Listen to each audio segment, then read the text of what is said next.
في يوم استثنائي اليوم 19/2 توثيق مهم لحظة دخول الشاحنات الإماراتية اليوم إلى قطاع غزة.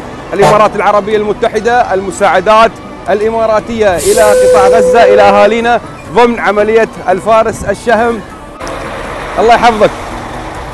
نتحدث اليوم عن 14 شاحنة متكاملة بها مواد غذائية، مواد طبية، وأيضا مواد إيواء تتوجه إلى قطاع غزة، ليصبح عدد الشاحنات الإماراتية إلى الوقت الحالي من بداية الحرب أكثر من 100 يوم 490 شاحنة. كما نشاهد هنا دخول هذه الشاحنات المحملة بالمواد الغذائية والمواد الصحية ومواد الإيواء، صورة حصرية هنا للقافلات الإماراتية المتوجهة بإذن الله تعالى إلى قطاع غزة. الله يحفظك، الله يحفظك. إلى قطاع غزة جهود كبيرة جدا من دولة الإمارات. هذه هي الشاحنات الإماراتية.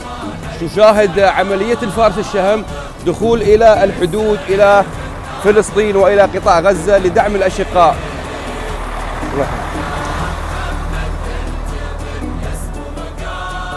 عدد الشاحنات التي ستدخل اليوم 14 شاحنة إلى قطاع غزة لدعم الأشقاء. إجمالي الشاحنات التي دخلت المحملة بالمواد الإغاثية من بداية الحرب إلى اليوم 490 شاحنة من المواد الإغاثية دخلت وعبرت الحدود، وإن شاء الله ستصل إلى مستحقيها من أهالينا في قطاع غزة.